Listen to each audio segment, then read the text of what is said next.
Okay. So, ang rapture po ay revelation. Nasabi ko na po ba sa inyo yan formerly?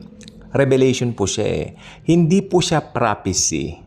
Kaya kung may narinig kayo nagsasabi, rapture, prophecy, ganun-ganon, mali po sila doon. It's a revelation.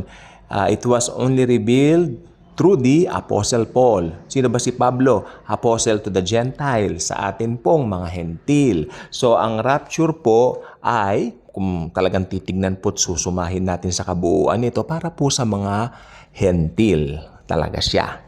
Okay. So, kung binasa mo yung Matthew 24, yung mga sinabi doon ni Lord Jesus, kaya kung nabasa mo doon yun, tapos magko-quote ka ron, sasabihin mo sa rapture yun, nagkakamali po kayo. Dahil yun po ay para sa tribulation.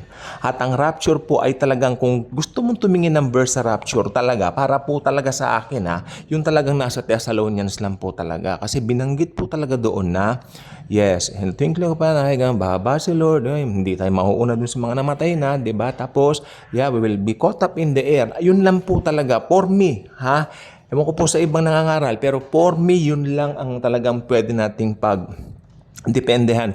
Kasi sabi ng iba, yung kukunya ng isa, maiiwan ng isa, kasi marami silang nailulusot doon na mga kasabihin ng iba, kasi ganito yan, kasi ganun yan. Pero ako, para safe po tayo, doon po tayo sa Thessalonians lang. Okay? So, anong mangyayari sa rapture? Ito, very exciting ito eh. Ang rapture po, makinig po kayong mabuti. Maaari yung iba parang gasgas na CD na ito, plaka, na parang paulit-ulit. Huwag niyong iisipin ganyan. Huwag niyong iisipin ganyan yan.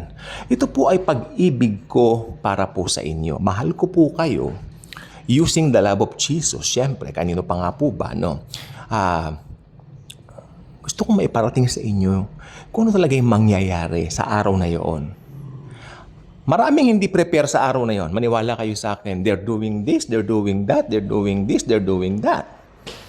Either masama, either malaswa, either happy-happy, or nasa gawain ng Panginoon. Siyempre, ang pinag-uusapan dito, sino yung mga tumanggap sa Panginoong Jesus? Sino nga po ba ang mararapture in the first place? Balik tayo sa talata ng John 3:16.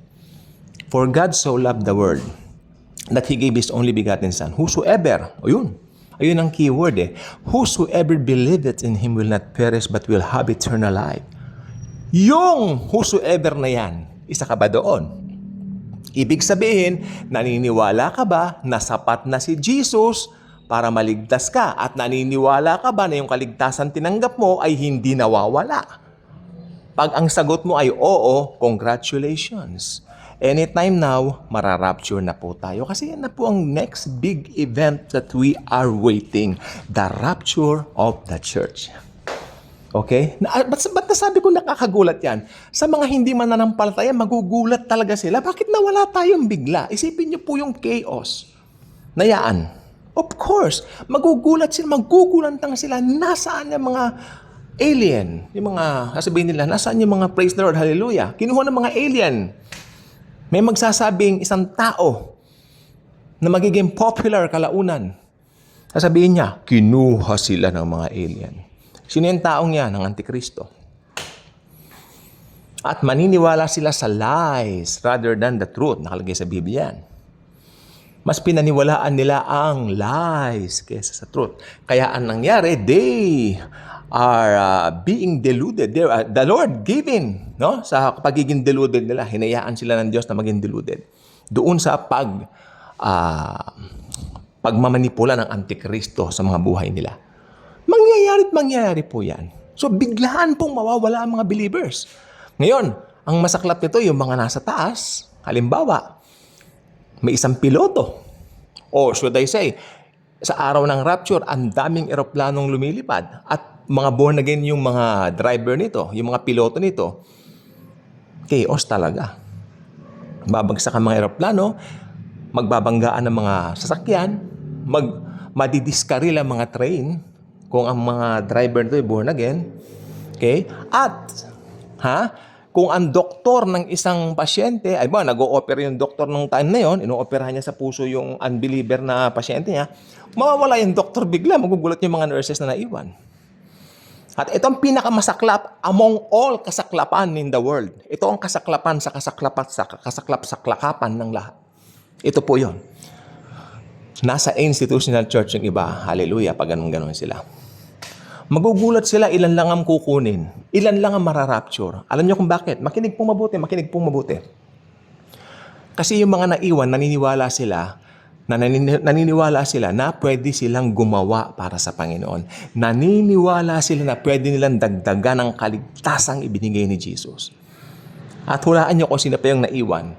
Yung nangangaral, yung pastor. Bakit ako naiwan? Dahil hindi siya naniwala na sapat na yung ginawa ng Panginoong Hesus sa cross. Then, pasok na sila ngayon sa tribulation. Kalaunan, after 2.5 years, great tribulation. At itong mga naiwan naman na to, magbabasa ngayon ng Biblia. Sasabihin ng pastor nila na nangangaral lang nawawalang kaligtasan, sabihin niya, tama pala talaga yung mga tinutulig sa ako dati. Tama pala talaga yung mga dinidibati ko. Tama pala talaga yung mga pinaparatangan ko ng mga sugar-coated. Sasabihin niya. Pinaparatangan ko sila, sugar-coated sila, pero totoo pala sila. Totoo pala ang full gospel ng grace. Talaga palang pananampalataya lang. Sana nakinig ako sa kanila. Pero, may mababasa ngayon sila sa Bible. Para makaligtas pa rin sila, kailangan magpapugot ng ulo. Dahil nakalagay po sa aklat ng Revelation, silang mga pinugutan ng ulo dahil kay Kristo. Yun po yun. Para maparangalan nila siya at mapunta rin sila sa langit. Kaya alam niyo yung mga naniniwala na faith plus works plus baptism, maiiwan po yung mga yan sa araw na iyon. Kasi ang mararapture lang po talaga yung mga naglagak ng pananampalataya sa Panginoong Hesukristo. Ibig sabihin, naniniwala ka na sapat na yung ginawa niya sa cross para sukat kang maligtas. Wala nang iba, no more, no less. Bye-bye po.